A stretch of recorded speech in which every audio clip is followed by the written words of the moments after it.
上げてた絵パクったのがあったの。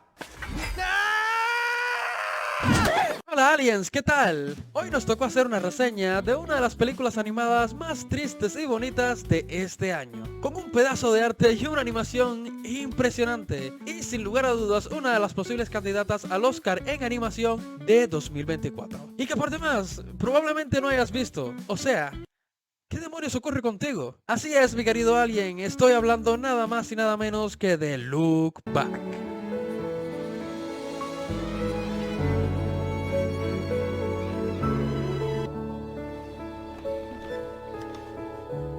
Yo me considero alguien bastante difícil de hacer llorar, pero esta puñetera película, chale, es una joya desde que empieza hasta que acaba. No sé si la sensación que te provoca es comparable con algo, pero eso lo vamos a revisar en un segundo. Primero de manos para hacer un drift bien perrón, o sea, ¿de dónde vergotas salió esta película tan preciosa? Digo lo de vergotas es una expresión, porque la peli sí está bien pinche cortita. Dura solo 56 minutitos de nada. Pero a ver, en serio, ¿de dónde salió esta película y por qué hay tanto revuelo? Bueno, Look Back es un manga publicado en Shonen Jump Plus en 2021. Fue escrito y dibujado por este tipo que está aquí, Tatsuki Fujimoto, que la mayoría de la peña que le gusta el manga lo conoce por Chainsaw Man. Sí, el tipo de la sierra y el perrito. El manga de Look Back alcanzó una cifra de 4 millones de lecturas en los 2 primeros días online, y en copias físicas superó los 150.000, números bastante impresionantes de hecho, los que dieron la posibilidad de que en febrero de 2024 se anunciara una adaptación al anime, producida por Durian Studios y dirigida por Kyotaka Ochiyama, quien obtendría en 2018 una nominación en Devilman Crybaby, y fue reconocido también por trabajar en el equipo de producción de El Niño y la Garza y Evangelion 2.0. Así que sí, espera una pequeña obra de arte. Para resumir la trama sin hacer mucho spoiler, la peli nos cuenta la historia de Fujino, una chica de educación primaria, la cual era muy apasionada por contar historias a través de pequeñas tiras cómicas mangas de toda la vida, y que sin dudas era tan buena que sus pequeñas historietas comenzaron a salir incluso en el periódico escolar, el cual todos sus compañeros lo esperaban con ansias para poder encontrarse nuevamente con una de sus peculiares historias, quienes llenaban de elogios a Fujino, que definitivamente disfrutaba mucho de su fama. Y aunque ella sí le ponía mucho empeño y amor a su trabajo, prefería decir que le tomaba solo 5 minutos hacer todo esto. Hasta que un día aparece una nueva historieta en el periódico. Pero esta vez no era de ella, era de otro dibujante. Más bien, otra dibujante. Era una chica que no podía ir a la escuela debido a su ansiedad social y debía estudiar desde su casa. Fujino no podía comprender cómo alguien de su misma edad podía dibujar tan bien, y como es lógico, toda la atención de sus compañeros, que antes eran para ella, habían sido trasladada a la nueva chica, que nadie conocía, pero que definitivamente tenía un arte impresionante, tan impresionante que hacía que nuestra protagonista sintiera celos, haciéndole empeñarse en mejorar su técnica de dibujo. Para este punto ya era el último año de primaria, y tanto sus compañeros de aula como sus familiares estaban deseando pasar más tiempo con ella, pero ella seguía concentrada en ganarle a su rival, cosa que mientras más lo intentaba, más lejos estaba la meta, hasta que termina desistiendo. Pero justo cuando ocurre esto, cuando ya Fujino empezaba a tener una vida alejada de sus dibujos, su profesor le pide precisamente a ella llevarle un artículo a la casa a su rival. Pues como dije antes, era una chica que debido a su ansiedad social no podía ir a la escuela. Fujino accede a regañadientes y le toca ir hasta la puerta de aquella chica, que para Fujino no era más que una sinvergüenza que no mostraba su cara. Cuando nuestra prota llega a la casa de aquella chica, nota que nadie abre la puerta. Ella decide entrar a su casa y nota como, vaya, con razón dibujaba mejor.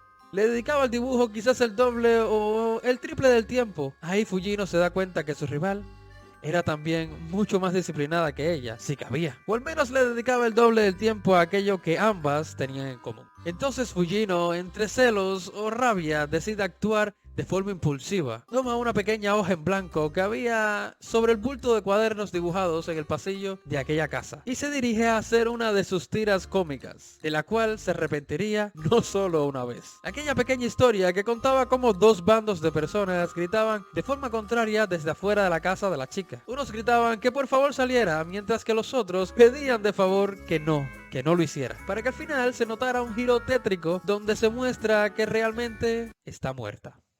Cuando termina de dibujar, con una sonrisa burlesca y un gesto descuidado deja caer la hoja. E indeseablemente por Fujino termina deslizándose por debajo de la puerta del cuarto. Lo que desencadena una serie de eventos que no voy a contarles en este video porque exactamente aquí es donde la peli empieza a ponerse buena y triste. Para el que ya vio la película, si te interesa saber cuál es mi punto de vista respecto al final, quédate, más tarde en el video voy a abordarlo, porque definitivamente vale la pena. Ahora hablemos un poco más de la parte visual y animación de la película, que vaya que sorprende. Con respecto al dibujo, diseño de los personajes, paleta y todo lo referente, la película es una joya. Y aunque realmente hay partes donde el cambio de estilos en el cómic le favorece, esta adaptación tampoco es que se aleje mucho del concepto original. Como podemos ver, el arte es plano, o sea, pero intencionalmente sin sombras, solo dejando las sombras en gran medida para expresar algunos sentimientos o puntos de vista en ciertas tomas. Y definitivamente es algo que los productores utilizaron a su favor. Otra cosa que te descoloca un poco al inicio, si eres seguidor de películas anime, es la falta de limpieza en la línea. Eso también, lógicamente, es de manera intencionada.